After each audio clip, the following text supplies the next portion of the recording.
Assalamualaikum warahmatullahi wabarakatuh. Saya Silviria Chandra Irawati, calon guru penggerak angkatan 9 dari TK Plus Al Hidayah Kabupaten Mojokerto. Di sini saya akan memberikan sedikit paparan tentang koneksi antar materi di modul 3.3 yang telah saya pelajari. Di kelas ini saya dibimbing oleh pengajar praktik yakni Bapak Denny Nasruddin Hilmi dan fasilitator Ibu MGV Triyuli Praptiningsih. Pada koneksi antar materi kali ini saya akan mencoba menjawab beberapa pertanyaan dari pertanyaan pematik. Yang pertama, bagaimana perasaan Anda setelah mempelajari modul ini? Perasaan saya setelah mempelajari modul ini adalah senang, antusias, tertarik, terinspirasi karena memberikan pengalaman baru. Bagaimana menyusun program yang mendorong suara atau pilihan dalam kepemilikan murid atau student agency yang berdampak positif pada murid dan membentuk karakter pelajar sesuai dengan profil pelajar Pancasila, serta memberikan pengalaman baru bagi saya tentang pentingnya melibatkan murid secara aktif untuk menentukan kesepakatan atau hal-hal baru yang ingin murid lakukan. Selanjutnya, yang kedua adalah apa intisari yang Anda dapatkan dari modul ini? Yang pertama adalah student agency, yakni kemampuan murid untuk mengarahkan pembelajaran mereka sendiri, membuat pilihan-pilihan, menyuarakan opini, mengajukan pertanyaan dan mengungkapkan rasa ingin tahu, berpartisipasi dan berkontribusi pada komunitas belajar, mengkomunikasikan pemahaman mereka kepada orang lain, dan melakukan tindakan nyata sebagai hasil proses belajarnya. Yang kedua, saat murid menjadi pemimpin dalam proses pembelajaran mereka sendiri, atau kita katakan saat murid memiliki agensi, maka mereka sebenarnya memiliki suara atau voice, kemudian pilihan atau choice, dan kepemilikan atau ownership. Kemudian yang ketiga adalah 7 lingkungan yang menumbuh kembangkan kepemimpinan murid dan peran keterlibatan komunitas dalam menumbuh kembangkan kepemimpinan murid. Kemudian yang ketiga, apa keterkaitan yang dapat Anda lihat antara modul ini dengan modul-modul sebelumnya? Pada modul 1.1 adalah refleksi filosofi pendidikan Indonesia, Ki Hajar Dewantara seorang pemimpin pembelajaran hendaknya dapat mengelola program sekolah yang berdampak positif pada murid. Hal tersebut bertujuan untuk menuntun murid sesuai dengan kodratnya. Kemudian di modul 1.2, kita mempelajari nilai dan peran guru penggerak. Aplikasi dari program pengelolaan yang berdampak pada murid adalah kita sebagai guru penggerak berperan untuk menggerakkan suatu komunitas yang ada di sekolah sehingga program-program yang ada berjalan dengan baik dan berdampak positif pada murid. Di modul 1.3, yakni ada visi guru penggerak. Kaitannya adalah bagaimana menciptakan lingkungan belajar yang berpihak pada murid dan menjalankan rencana program sekolah dengan dukungan para pemangku kepentingan dalam mendukung ekosistem pembelajaran yang berpihak pada murid. Kemudian di 1.4,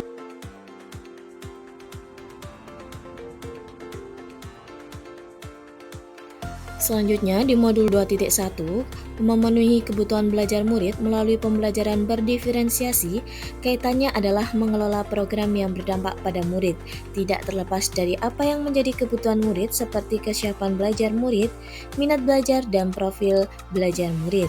Di modul 2.2, yakni pembelajaran sosial dan emosional, kaitannya adalah dalam merencanakan program yang berdampak pada murid, perlu mengintegrasikan pembelajaran sosial dan emosional di dalamnya. Hal ini untuk mengembalikan kesadaran penuh atau mindfulness murid agar dapat melaksanakan program sekolah. Murid dapat merasa tenang, fokus, berempati, terinovasi, dan memiliki sikap tanggung jawab.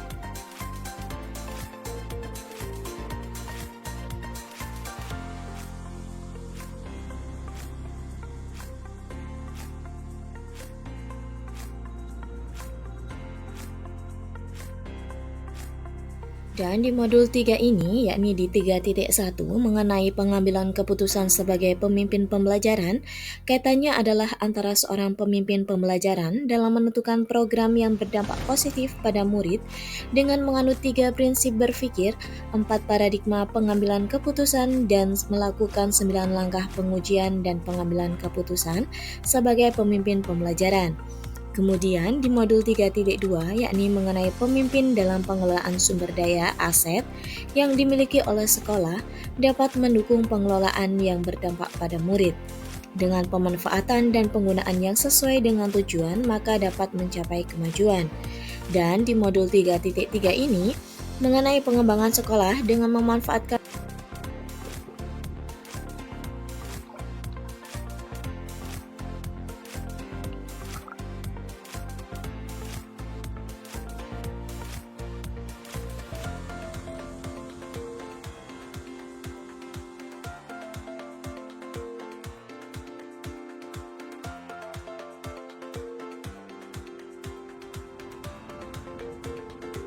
Kemudian pertanyaan selanjutnya, setelah melihat keterkaitan antara modul ini dengan modul-modul lainnya, jelaskanlah perspektif Anda tentang program yang berdampak positif pada murid.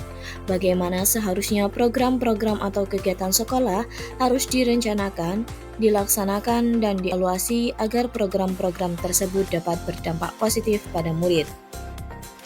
Menurut saya, dalam merencanakan program yang berdampak positif pada murid, kita harus merencanakan program tersebut dengan matang, di mana harus memperhatikan suara atau voice, pilihan dan kepemilikan murid serta sesuai dengan 7 karakteristik lingkungan.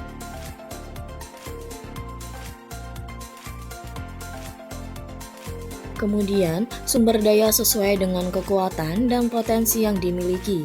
Dan dalam merencanakan program yang baik dapat dilakukan dengan menggunakan tahapan bagja, sehingga program tersebut dapat menumbuhkan kepemimpinan murid serta melibatkan murid aktif dalam program yang direncanakan. Sebagai contoh, program pengembangan keterampilan dan bakat melalui program pentas seni murid di TK Plus Al-Hidayah, dan langkah awal yang saya lakukan adalah yang pertama, berdiskusi dengan warga sekolah, yakni meliputi kepala sekolah, guru, anak, wali murid, serta guru ekstra, tentang program pengembangan keterampilan dan bakat melalui program pentas seni murid di TK Plus Al-Hidayah. Kemudian memberikan berbagai kegiatan.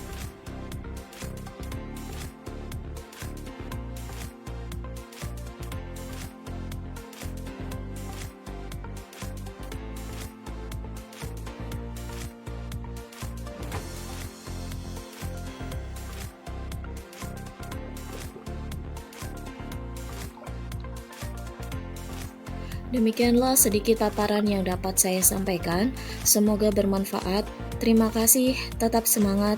Salam guru penggerak, guru bergerak Indonesia maju. Wassalamualaikum warahmatullahi wabarakatuh.